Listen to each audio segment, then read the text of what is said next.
Thank you very much for that. And again, directly after our next speaker, we'll have a Q&A session. So if you haven't already thought about your question, please do. And if you want to pop it into the box down there, please do as well. In Overcare, we're very fortunate to have the help, support and guidance of some of Ireland's elite within the medical profession. And our next speaker, Matt Hewitt, is one of those individuals who's been supporting us from day one. We just did a kind of a date check there literally about 20 minutes ago, and our first patient day was on the 31st of March 2012 in Cork, and Matt was actually one of our speakers on that day, so he's been with us on this journey since day one. Matt, who's going to give us an update on screening in ovarian cancer, is an obstetrician and gynaecologist in CUH, and also a clinical senior lecturer with the Department of Obstetrics and Gynaecology. He practices in low-risk pregnancy, general gynecology, gynaecological oncology and colposcopy. Every time it happens to me, there's always one word. You have no idea how much practice I put into that last word. I'm going to have to say it again. It's colposcopy. Am I right? Yeah. Okay. And I think he does it on purpose with these bios, to be honest with you. But there's always an oscopy or a poscopy or some kind of an E at the end of it. But anyway, in any event, Matt, we're delighted to have you. So very warm welcome to Matt.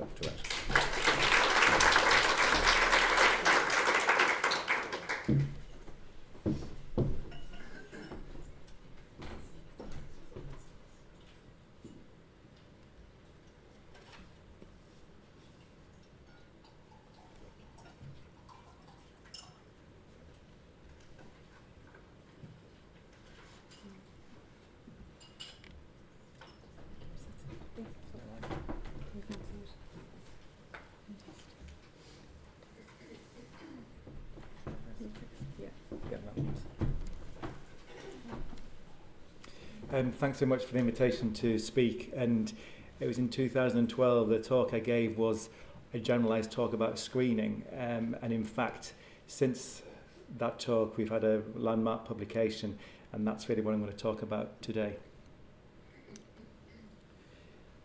So what is screening? Screening is trying to detect a disease before it's clinically visible to the patient or to a clinician. So we're trying to catch a disease before we even know about it. And that's particularly important in ovarian cancer because we know if we can catch the disease earlier, the patients will generally do better, they'll live longer, if not be cured. Where patients often in ovarian cancer will present at a later stage, as in stage 3 or stage 4, where the chance of cure is much lower. We can keep patients going for a long time, but often we're not going to cure the disease. So what we're trying to do is detect it at an early stage. So the World Health Organization have got a criteria by which a screening test can only be introduced into a population, and all these factors have got to be adhered to and proven to be a benefit before a screening test can be introduced. So first of all, look at the disease itself. Is it serious? Ovarian cancer is serious, so it ticks that box. Have we got a high prevalence of a preclinical stage? In other words, are there lots of women walking down the street who've got ovarian cancer that don't know about it? And probably know there aren't, and that's one of the problems. Do we know the natural history of the disease? Well, lots of cancers, we assume, start off with a stage 1, go to a stage 2, then a 3, 2 and a 4. And we know that a lot of ovarian cancers do that. But there's also some evidence that ovarian cancer never goes through this early stage. It just appears at an advanced stage. In other words, there wasn't a little ovarian cyst that had a little cancer in that got a bit bigger and then spread a little bit into the pelvis and then spread a little bit earlier. There are some cancers that we believe just appeared automatically all around the abdominal cavity and never went through that early stage. And therefore, again, one of the reasons why ovarian cancer screening can be difficult. And the other thing is that a lot of ovarian cancers are completely different creatures than each other. So there's lots of different types of ovarian cancers and they all behave differently. A long lead time just suggests how long the cancer is developing before it becomes clinically apparent. Now we've got to have a test that works. So a sensitive test and a specific test. The sensitive means can we pick it up and not miss it? And a specific test means we're not doing a test, finding a positive result and then realizing the patient doesn't have a cancer. In other words, we're labeling a patient as having a disease that they don't have it. It's got to be simple and cheap, it's got to be safe and acceptable, it's got to be a reliable test. And then we've got to have the diagnosis and the treatment facilities to deal with those patients. So if we get a screening test that works, well, the health resources have to be created then to deal with those patients. So this is a big publication I'm going to talk about. It's published in The Lancet in 2015, and it's quite a landmark paper. And one of the reasons it's a landmark paper is because it's looking at a lot of women. And what we're trying to do is screen ladies with ultrasound and with CA125. CA125 is a little blood test that can be done very easily by anybody. An ultrasound scanner is obviously a more detailed examination of the pelvis with an ultrasound scan. So what they did is they recruited 202,000 women. Now, this is one of the biggest randomized trials ever undertaken in the world. 202,000 patients were enrolled into what we call a randomized trial. So what they did, they split these women up into 3 groups. So the first group was what we call a control group. So these were ladies that were fit and well, and they were just had no intervention at all. They were just kept a record of how well they were, and ultimately did they get a disease, was the patient still alive? So a control group, always important in any randomized trial. And then they had a second group, an ultrasound group, and these ladies were having an ultrasound every year. So remember, these are groups where there's nothing wrong with the patient at all, they're perfectly healthy, they're just selected from the population. And then a third group, 50,000 ladies, called the multimodal screening group. These are ladies that had a blood test, the CA125 blood test, every year. And if it was slightly elevated, they would have it repeated a few weeks later. And if it was going up, then they'd have an ultrasound scan, and then they would go and have a review by a clinician and probably an oophorectomy where the ovaries were removed or some other surgical procedure. And the ultrasound group didn't have the blood test, they were just assessed with ultrasound scan, and if there was an abnormality, then referred towards a clinician.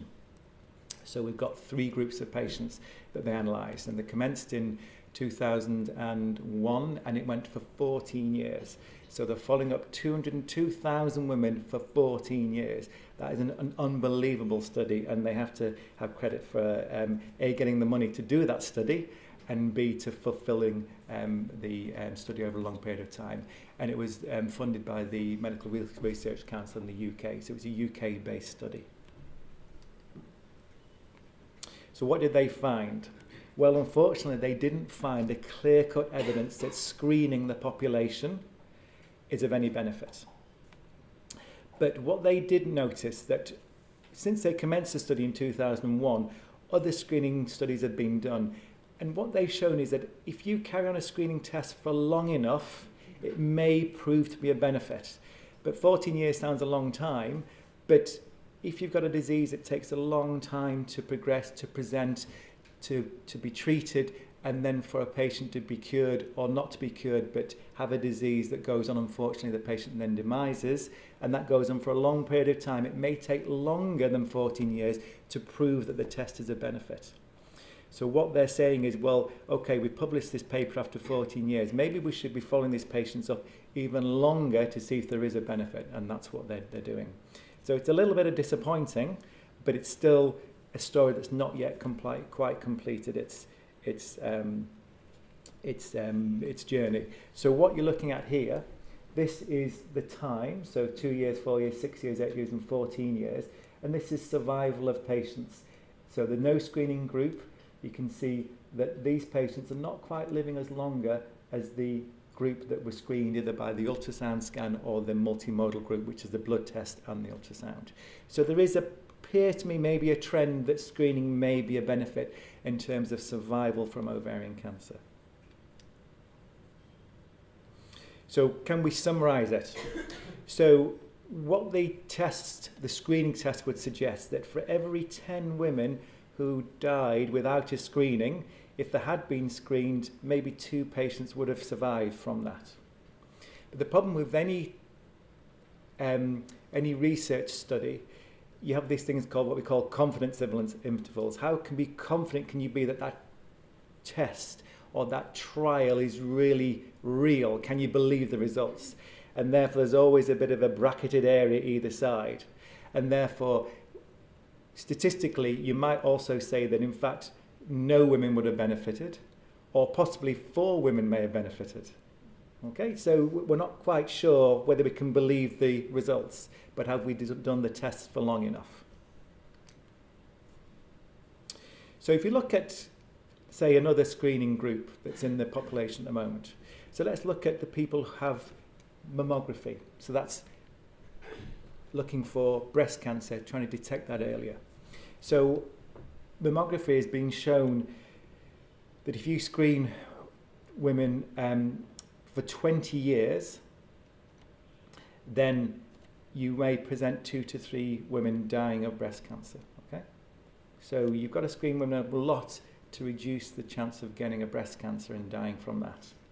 And what this ovarian screening trial suggested, that if you screen 641 women annually using the blood test and the scan, you do it for 14 years, you may prevent 1 ovarian cancer death. So you're screening women for 14 years, you may prevent 1 cancer death in 600 women. That's a lot of money, okay, and a lot of stress for patients, and we'll talk about that in a second. And notice I use the word on the breast cancer of dying from breast cancer. I'm going to say a very controversial statement now, and I know I'm on video. There is no evidence that breast screening lowers the rate of death in the population. What it does, it lowers the rate of dying from breast cancer, but not overall death. And there's a lot of people saying that breast cancer screening doesn't work. I'm not saying it does or it doesn't. What I'm saying is it's actually a very controversial topic. And you think of the amount of money that goes into breast cancer screening. So I'm not saying we should stop it, but breast cancer screening is not as black and white as you might think. So there are other negative findings to do any screening tests. And one of the problems was that 2 out of 3 women who had surgery who were thought to have ovarian cancer didn't have ovarian cancer.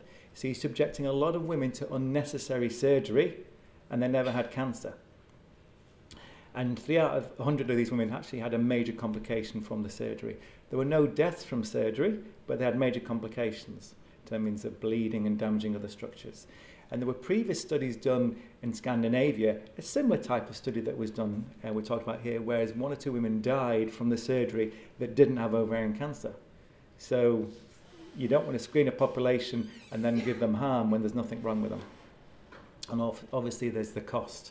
Now, having ovarian cancer is a cost to a society in itself, as well as to patients individually, but financially it's very expensive. So if we can show there's a benefit, then maybe we can prove that financially it's a benefit as well. But cost is a huge issue. And there are psychological harms. So imagine you have a blood test that's slightly elevated, and then you're told, well, we're not going to repeat that blood test for a few months, or a few weeks. It'd be said, but I might have ovarian cancer. Yes, but we probably haven't. Well, what are you going to do in the meantime? Well, we're going to do nothing. We're going to repeat that blood test. And then if it goes back down to normal, you think, well, great, but still, I'm a bit worried that blood test was slightly elevated. And you may have an ultrasound scan if the blood test does show an elevation. Then you've got the ultrasound scan, you have to wait for that. And then if it's abnormal, you've got to then wait for your referral. And then what happens if the ultrasound scan deems that you're not appropriate for surgery yet? You may have to wait for a repeat ultrasound. You've got all this stress building up, and the chances are you don't have ovarian cancer. And this is a huge problem with any screening population where you create more psychological harm without really any proven added benefit. So the results of this big trial, which is an impressive trial, are a little bit disappointing. Why has it not really worked? And I think it's one of the reasons why I said before, was first of all, we don't know the natural history of ovarian cancer. We don't know that all patients go from stage 1 to 2 to 3 to 4. Although some patients do, but those patients probably behave and are more likely to be cured in the first place, and therefore we should be less concerned about those patients. We should be more concerned about the patients who present at a late stage. When we look at screening for cervical cancer, we have what we call a preclinical but a precancerous phase. So with cervical screening, we're looking for a disease that before it becomes a cancer, and we treat that. With ovarian cancer, we don't have a yet proven pre-cancerous stage that we can certainly detect anyway. And that's one of the reasons why it probably doesn't work. And also, if we pluck patients off the street, very few women walking down the street have ovarian cancer that don't know about it, which is good, but then trying to pick out of that population who does is very, very difficult. And how often should we screen? Do we screen a year? Do we screen every 2 years? Should we do it every 6 months, every 3 months? Well, we don't know. And obviously the costs are a huge issue. And really, does this alter the overall survival of patients, or does it just reduce the risk of dying from ovarian cancer? And that's, although that's a terrible thing, but if the overall survival isn't changed, then should we screen in the first place? And this study hasn't shown that yet. Thank you very much.